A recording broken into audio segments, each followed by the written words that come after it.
자, 아주 중요한 개념 했습니다. 수요량 변화, 수요 변화. 엄청 중요합니다, 이게. 얘가 변하든 가격 외의 요인이 변하면 뭐예요?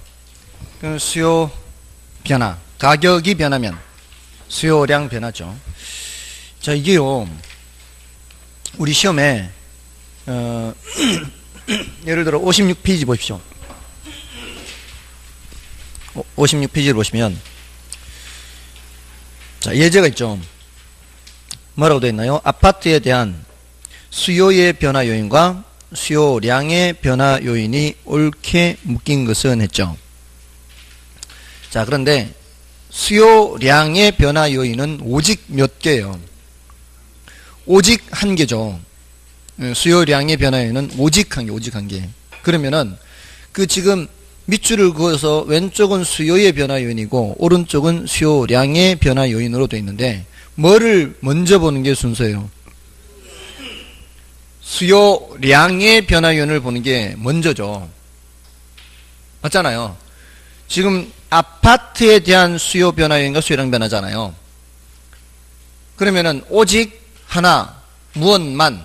아파트 가격입니다. 다른 가격이 아니에요. 빌라 가격 다른 가격이 아니고 오직 아파트 가격만 수요량 변화 요인일 거 아니에요. 그러면은 그 밑에 아파트 가격이 몇 군데 있는지를 봐야 될 거 아니에요. 근데 한 군데밖에 없잖아요. 그럼 답은 그거라는 얘기죠. 다른 거 볼 필요도 없는 거죠. 이게 우리 수준에 딱 맞는 거예요. 이게 우리 수준의 문제 이래요. 지난 10월달 이번 28회 시험에 어떻게 나왔는가 하면은 공급 변화 요인과 공급량 변화 요인 요렇게 나왔어요. 이게 그 글자만 바꿔서 수요 자리에 공급으로 바꿔서 그럼 아파트에 대한 공급 변화와 공급량 변화 요인 이렇게 해서 또 이렇게 나왔어요. 거기서도 뭐만 찾으면 돼요? 공급량 변화 요인 밑에 아파트 가격만 찾으면 될 거 아니에요. 근데 원래도 그거 딱 하나만 있었어요. 이거 왼쪽은 볼 필요도 없이 그냥 오른쪽만 보고 그냥 맞추는, 그게 딱 우리 수준에 맞는 문제라고요. 됐나요? 자, 그러니까 그렇게 어렵지 않아요. 이렇게만 물은 거 아니에요. 이렇게 묻지 않고 지문으로도 물었어요. 지문으로. 소득이 변하여 수요 곡선의 이동으로 수요 곡선의 이동으로 수요가 증가하였다면 이를 수요량의 증가라 한다. 이러면 틀렸다 이 말이죠. 수요곡선이 이동했잖아요. 소득이 변해서. 수요곡선이 이동했으면 그건 뭐라고 해야 돼요?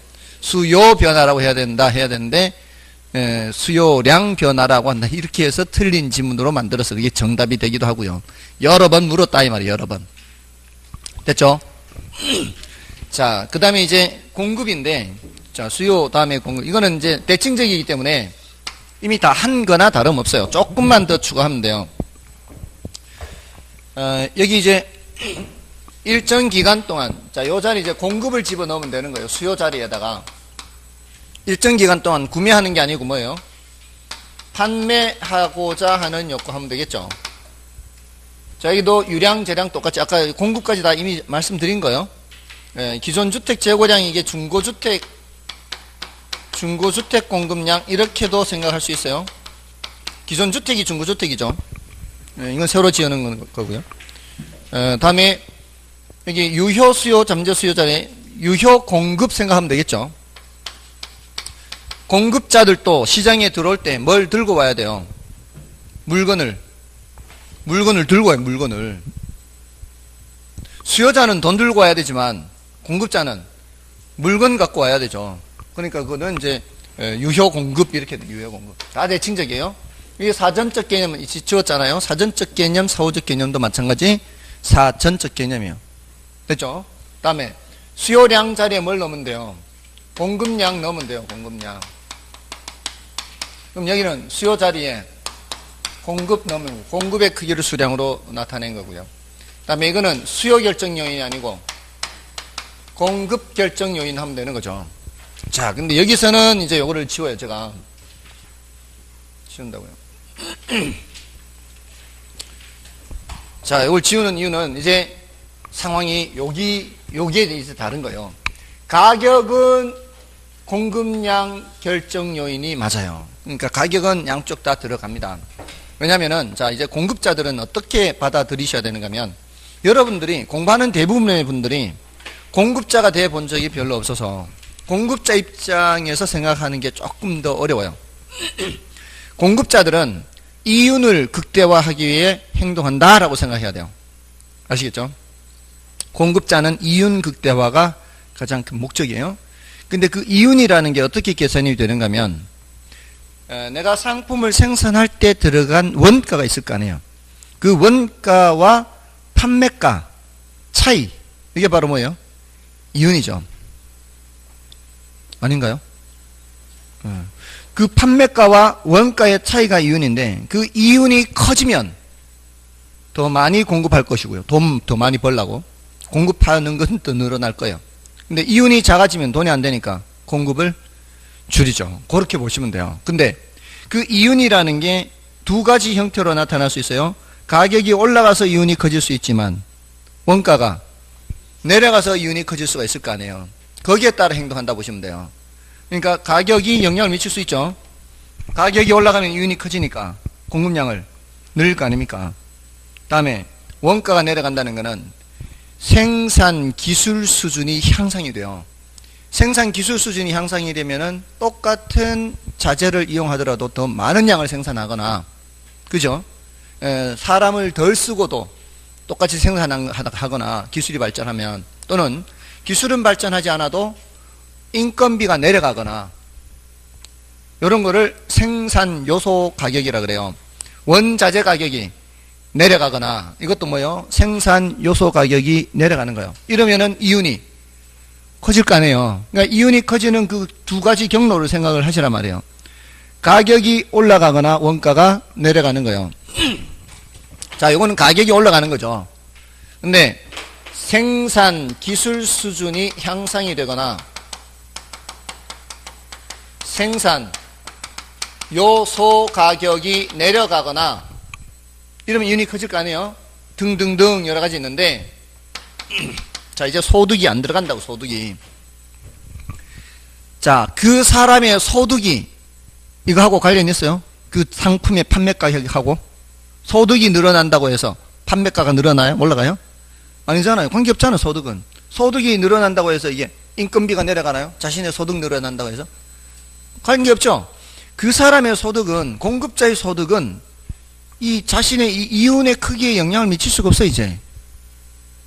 그죠? 그 사람의 소득은 결과로서 나타나는 거죠. 이 사업을 한 결과로서 나타나는 거지, 그 소득이 여기에 영향을 미칠 수는 없는 거죠. 뭔 뜻인지 아시겠죠? 그러니까 이게 여기에 들어가는 게 아니에요. 그러니까 따로 기억을 해야 되는 거죠. 그러니까 수요 결정 요인에서는 가격 말고 뭐뭐를 더 위주로 기억하시고요. 소득과 관련제 가격이 있었죠. 그리고 그 외에 인구나 기호 이런 것들이 있었단 말이에요. 예, 이 수요가 더 다양하고 더 많아요. 공급은 좀 한정돼 있어요. 공급 결정 요인은 한정돼 있어요. 그 한정돼 있는 것 중에 가장 중요한 게 이 두 가지예요. 됐습니까? 생산 기술 수준, 생산 요소 가격. 자, 생산 요소 가격 하면 뭐예요? 생산 요소 지난주에도 했었잖아요. 생산 요소의 대표적인 게 이제 노동, 자본, 토지 이건데요. 노동이라는 생산 요소, 자본이라는 생산 요소, 토지라는 생산 요소, 그런 것들의 가격이 내려가는 거죠. 노동이라는 생산 요소의 가격을 아까 뭐라 그랬어요? 임금이라 그랬죠. 자본이라는 생산 요소의 가격은 이자율이에요. 그다음에 토지 하면은 지대, 토지 사용 대가 지대요. 그런 것들이 생산 요소 가격이에요. 그런 것들이 공급 결정 요인이다 이 말이에요. 자, 그럼 여기서도 뭐를 그릴 수가 있어요? 선을 그릴 수 있어요. 그래프를. 자, 여기서도 이제 이쪽은 수량이고요. 여기는 가격이에요. 이쪽에서는 이 수량은 수요량으로 읽으면 되지만 이쪽에서는 공급량으로 읽으면 되죠. 그러니까 함께 나타낼 때는 수요 곡선에서 읽을 때는 수요량으로 읽으면 되고요. 공급 곡선에서 읽을 때는 공급량으로 읽으면 돼요. 자, 공급자가 어떤 가격에서 이만큼 생산하려고 했었어요. 자, 이제 가격이 올라가면 어떻게 할까요? 공급자 입장에서는 가격이 올라가면은 이윤이 커질 거 아니에요. 커지면은 공급량을 더 늘리겠죠. 이 수량을 늘린단 말이에요. 이렇게. 자, 이제 공급자 입장에서 생각하는 거에서 가격이 내려가면 어떻게 해요? 가격이 내려가면은 이윤의 크기가 작아지니까 공급량을 줄이겠죠. 이렇게. 그 길이가 짧아진다고요. 그럼 이렇게 연결이 되겠죠. 이렇게 연결된 것, 요것을 공급 곡선 이렇게 한단 말이에요. 요거하고는 상반되게 나타나죠. 수요자들은 가격이 내려갈수록 수요량을 증가시키지만 공급자들은 가격이 내려갈수록 공급량을 감소시키는 겁니다. 그죠? 가격이 내려서 이건 반대로 줄이는 거죠. 맞나요? 자, 이제 여기서도 마찬가지. 이렇게 변하는 거는 가격이 변하는 거거든요. 가격이 변해서 요 끝점에서 요 끝점으로 가거나 요 끝점에서 이렇게 가는 거. 이거를 뭐라고 부르고요. 공급량 변화라고 부르고요. 자, 이 가격 외에 나머지가 이제 변한다면 이 말이에요. 생산 기술 수준이 향상이 돼요. 내가 원래 이만큼 생산하던 사람이에요. 이만큼 생산하던 사람인데 생산 기술 수준이 향상이 돼서 원가를 낮췄어요. 원가를 낮추면은 같은 가격이라도 이윤이 더 커질 거 아니에요. 똑같은 가격이래. 가격 안 변해도 나의 이윤은 더 커집니다. 원가가 낮아지니까. 그럼 어떻게 더 많이 생산할 거 아니에요. 이렇게. 이만큼의 가격일 때는 이윤이 더 커져서 공급량을 이렇게 생산했다가 요거는 기술이 향상되기 전이잖아요. 기술이 향상되면 원가가 더 낮아지면은 더 늘려서 생산할 거다 이 말이죠. 이렇게 같은 가격이라도. 맞나요? 그러면은 각각의 가격 수준에서 기술이 향상되기 전보다 기술이 향상된 후에는 생산량이 늘어날 거다 이 말이에요. 맞나요? 그러니까 여기서도 마찬가지 가격 외의 요인이 변하니까 새로이 뭐를 그려야 돼요? 선을 그려야 되죠. 그게 조금 전에 수요 변화와 똑같이 대칭적으로 나오는 거죠. 맞나요?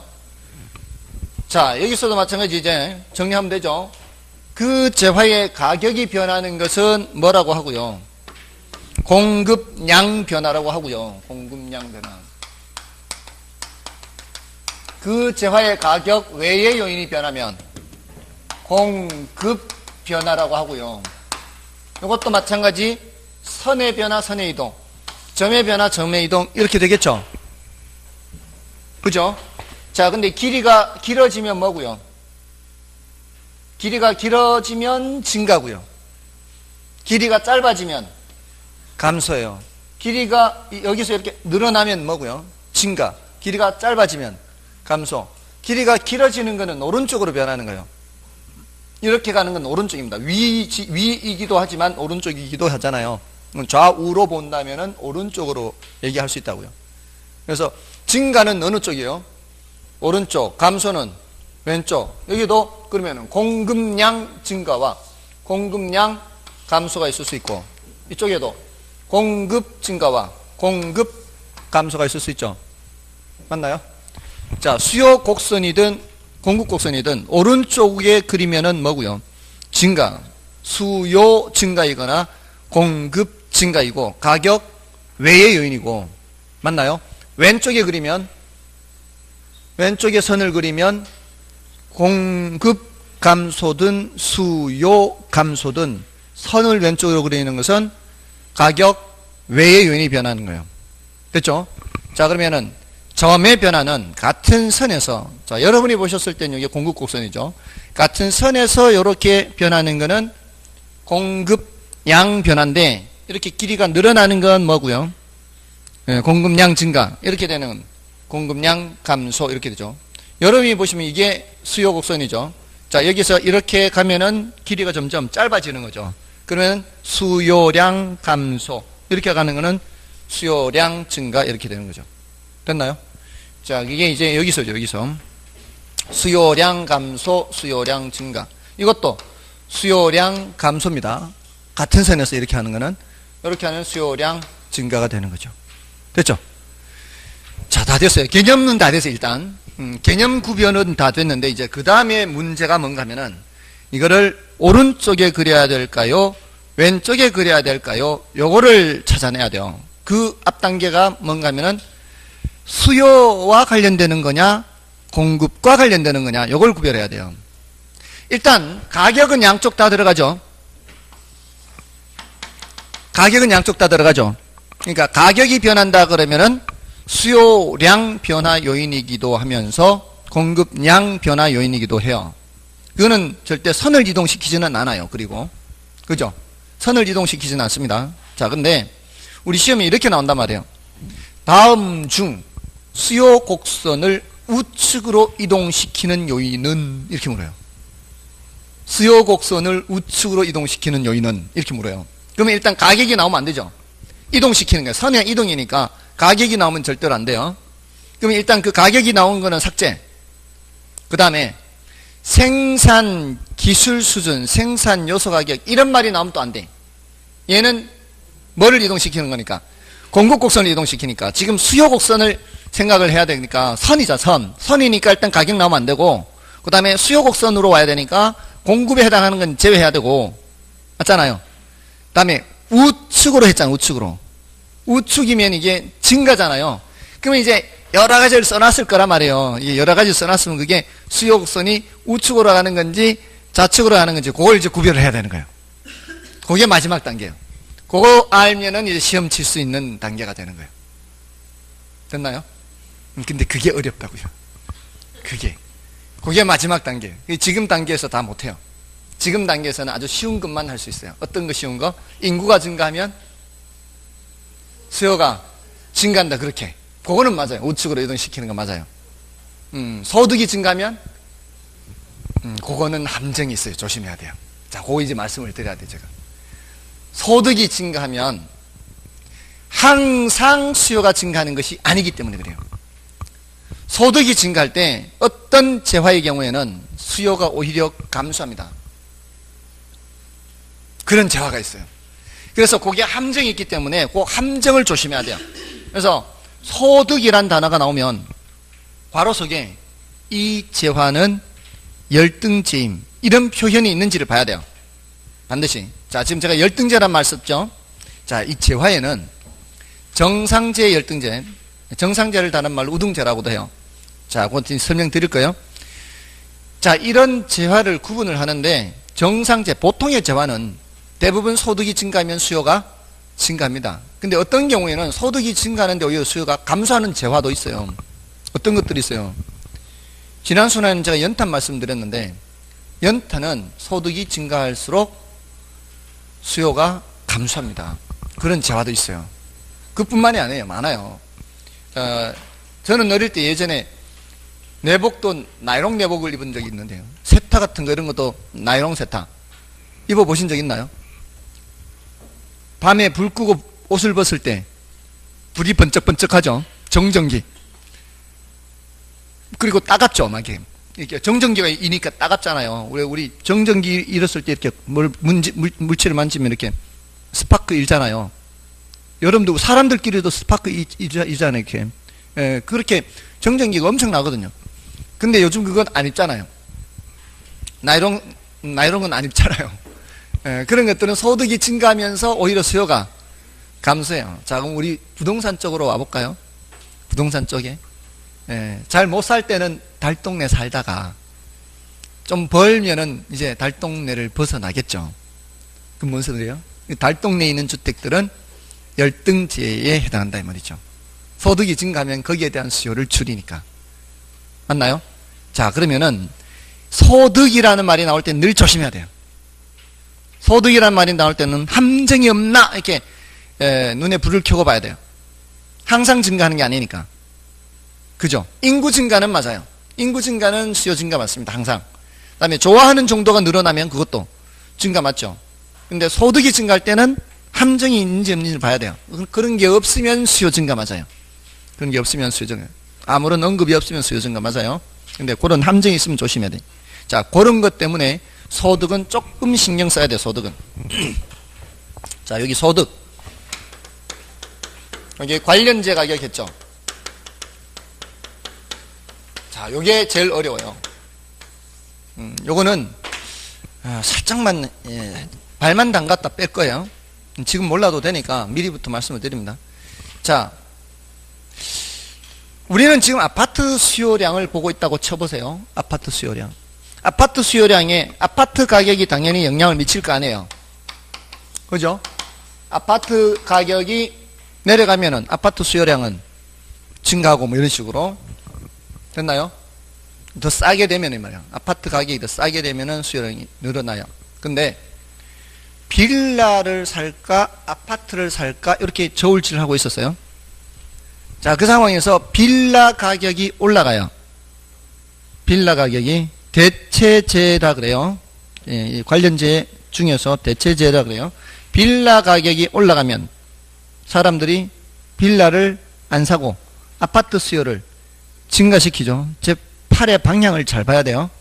빌라 가격이 올라갔죠. 그러니까 아파트 수요가 증가하잖아요. 요 방향을 잘 봐야 된다고요. 빌라 가격이 내려가면 저울질 하다가 빌라를 살 거 아니에요. 빌라 사면서 아파트 수요는 줄겠죠. 방향이 어떻게 나타나고 있어요? 같은 방향, 비례로 나타나고 있죠. 예? 자, 그래서 대체재 가격이 상승하면 이렇게 나와요. 빌라 가격이 상승한다 이렇게 안 나오고요. 대체재 가격이 상승하면 이렇게 나와요. 물론 빌라 가격이 상승하면 이렇게 나올 수도 있어요. 아파트 수요에 나올 수 있는데 이런 형태로 나오든 저런 형태로 나오든 답을 맞춰야 되니까 빌라 가격이 상승하면 아파트 수요가 증가하잖아요. 그러면 아파트 수요 곡선을 우측으로 이동시키는 거죠. 지금 가격 외의 요인을 하고 있어요. 아파트 가격을 얘기하는 게 아니고 얘 얘기하고 있다고요. 가격 외의 요인이기 때문에 수요 곡선의 이동이에요. 선의 이동. 근데 선을 오른쪽에 이동시켜야 되느냐 왼쪽으로 이동시켜야 이걸 지금 따지고 있는 거 아니에요.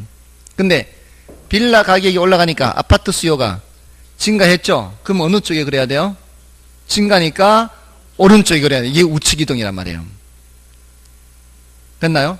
근데 그걸 시험에서는 대체재 가격이 상승하면 이렇게 나올 수 있다는 거죠. 그럼 대체재 가격이 상승하면 그거 보고 이게 위잖아, 위. 그럼 내가 그려야 되는 재화 수요 곡선도 위로 이렇게 증가, 같은 방향으로 그려야 된다고요. 아시겠죠? 지금 머리 아프죠, 지금? 생각을 건너가야 되니까. 왜? 빌라 가격이 올라가면 빌라를 안 사면서 우리는 아파트를 봐야 되거든. 그래야 되는 건 아파트를 그려야 돼요. 아파트 수요가 증가해요. 한 단계 건너와야 된단 말이죠. 그러니까 요거 생각하는 과정 때문에 어려워요. 헷갈린다고요. 근데 이렇게 하다가는 시험 다 못 봐요. 40문제 다 못 풀어요. 그러니까 그 출발과 결론을 암기하고 있어야 되는 거예요. 대체재 가격 방향과 내가 그려야 되는 재화 수요 방향이 비례, 같은 방향이다. 이거를 기억하고 있어야 돼요. 그러니까 대체재 가격 올라간다 그러면 그 옆에다가 화살표를 그리는 거죠. 대체재 가격 상승하면은 내가 그려야 되는 재화 수요 증가 화살표가 같은 방향으로 나타나면은 그거는 대체재. 아시겠죠? 그렇게 해서 오른쪽에 그리냐 왼쪽에 그리냐 이제 해야 되는 거예요. 자, 그래서 그게 이제 제일 어려운데, 자, 지금 소득의 경우는 소득이 증가할 때 수요가 증가하는 게 보통이죠. 이게 제가 화살표로 이렇게 나타내요. 이게 빠르기 때문에 같은 방향인지 반대 방향인지를 판단하는 게 빠르기 때문에 소득이 감소할 때 수요가 감소하는 게 보통이죠. 이건 같은 방향으로 나타나고 있잖아요. 위로든 아래로든. 이게 우리가 보는 보통의 재화 정상재예요. 정상재. 이게 우등재라고도 하고 상급재라고도 해요. 근데 소득이 증가할 때 수요가 감소하는 재화도 있다 이 말이에요. 근데 이 재화는 소득이 감소할 때는 수요가 증가할 거 아니에요. 소득이 증가하는 경우만 묻는 거 아니잖아요. 소득이 감소하는 경우도 묻고, 이거를 경우를 다 따져버리면 네 가지가 나온단 말이에요. 이런 재화가 열등재거든요. 이런 걸 다 따지면 네 가지나 나오니까, 그러니까 두 가지로 줄여서 기억하는 방법이 바로 같은 방향으로 나타나느냐 반대 방향으로 나타나느냐 이렇게 기억하는 게 훨씬 효율적이죠.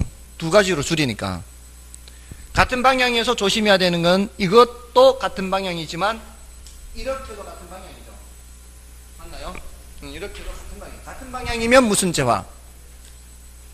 정상재. 같은 방향 정상. 보통은 다 이렇단 말이에요. 보통은. 근데 열등제는 무슨 방향?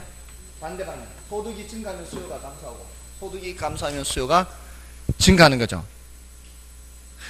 돈 좀 벌어서 달동네 벗어났다가 쫄딱 망하면 다시 달동네로 들어가야 되죠. 소득이 감소하면 또 달동네 가야 될 거 아니에요. 수요 증가. 맞나요? 자, 요렇게.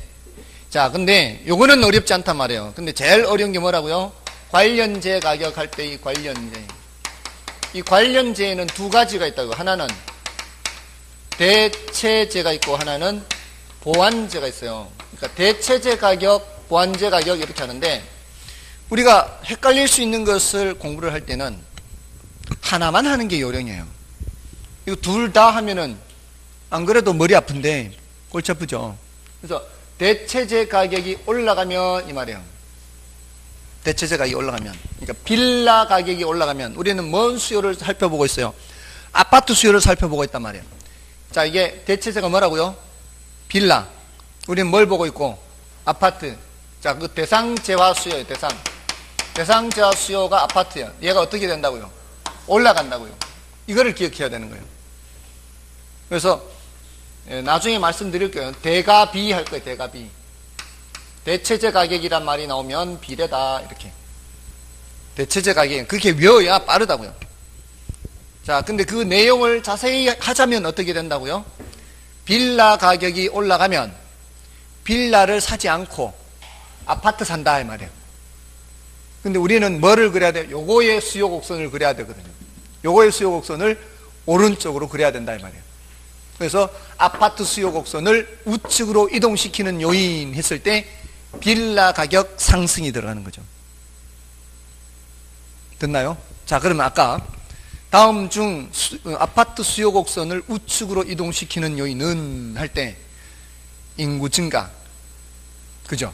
특별한 언급 없이 소득 증가, 대체제 가격 상승, 이런 것들이 다 수요 증가에 해당하는 것들이에요. 그런 것들을 여러 개를 섞어 놓고 골라내야 되는 거예요. 골라. 근데 거기에다 뭐도 집어넣는다고요? 원자재 가격 하락도 집어넣고 아파트 가격 하락도 집어넣고. 뭔 뜻인지 아시겠죠? 여러 개를 집어넣으면 아파트 가격은 예선 탈락이에요. 그 재화의 가격은 선을 움직이는 게 아니니까. 그죠? 근데 안 쉬워요. 나중 되면은 또 까먹어요. 아파트 가격 하락하네. 그럼 증가하네. 증가니까 오른쪽이네. 이런 식으로 가버려 그냥. 아파트 가격인데, 아파트 수요에서 아파트 가격인데도 불구하고 증가네 하고 그냥 오른쪽이네 이렇게 가버린다고요. 예선 이렇게 이 매뉴얼이 딱 돼 있어야 돼요. 순서가 딱 돼 있어서 점의 이동이냐 선의 이동이냐 먼저 걸러야 돼. 이거를 먼저 걸러내고 그 다음에 수요 쪽이냐 공급 쪽이냐 이 매뉴얼에 따라서 해야 돼요. 그래야 정확하게 풀 수가 있어요. 그죠? 그러니까 그 매뉴얼을 기억하고 계시라고요. 제일 먼저 뭐를 기억하는 거예요? 그 재화의 가격이냐 가격 외의 요인 변화냐, 이걸 먼저 딱 갈라서 이렇게 예선 탈락 시켜놓고 그 다음에는 수요 곡선이냐 공급 곡선이냐 이렇게, 그 다음이 오른쪽이냐 왼쪽이냐, 그 다음 마지막 단계. 그게 이제 가장 어렵다고요. 그래서 소득까지는 그래도 덜 어렵죠. 소득까지는. 소득이 증가하면 대체로는 수요가 증가하니까 오른쪽으로 그리면 된단 말이에요. 근데 소득이 감소하면 수요가 감소란 말이에요. 근데 꼭 조심해야 되는 게 열등제라는 게 있을 수 있다는 거. 그것만 조심하면 돼요. 자, 이제 요거는 여기까지만 할게요. 지금 단계에 너무 들어가면 여러분들의 정신건강이 안 좋아요. 제가 이번 주 수업을 하고 있잖아요. 하고 있는데 보니까 제가 너무 욕심을 낸 것 같아요. 다른 데서. 그러니까 다른 데서는 사람들이 막 쓰러지는 것 같아요. 그래서 여기서는 살짝만, 여기까지만. 다음에 요거 하고요. 요거까지만 알면은요, 사실은 이거는 아무것도 아니에요. 왜냐하면 대체제는 서로 대체 관계에 있는 재화이고요. 보완제는 서로 함께 사용이 되어야 효용이 더 높아요.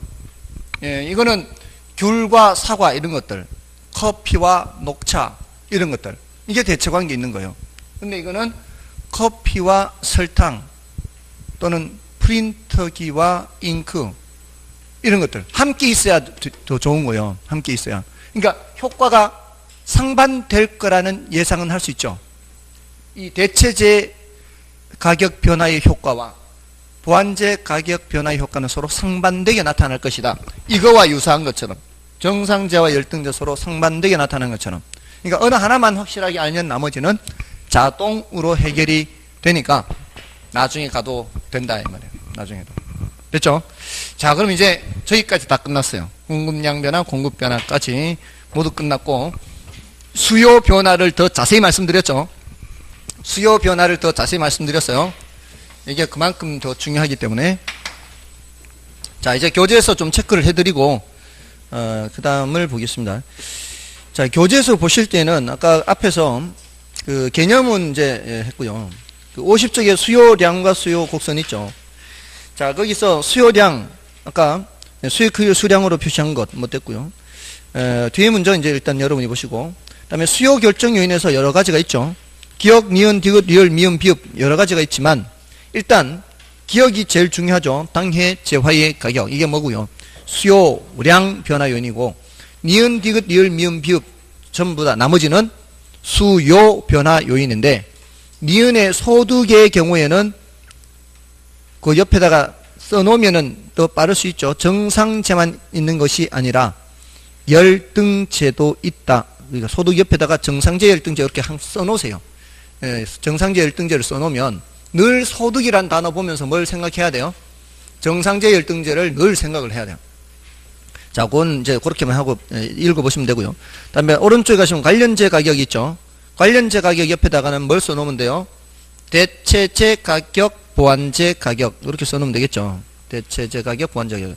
관련제 나오면은 그거는 이제 나중에 할 거니까 지금은 여러분들은 그 자세히 읽어 보시는 것이 어려울 수가 있어요.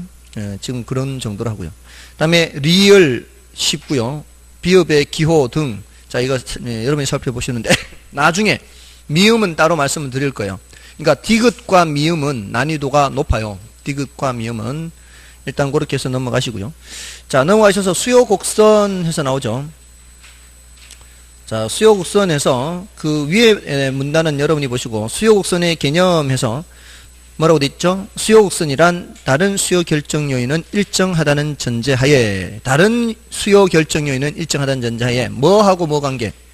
당해재화의 가격과 수요량 사이 관계를 그래프로 나타낸 것입니다. 자, 그게 밑에 나와 있죠, 그래프가. 그래서 니은의 형태 및 특징을 보세요. 니은의 형태 및 특징.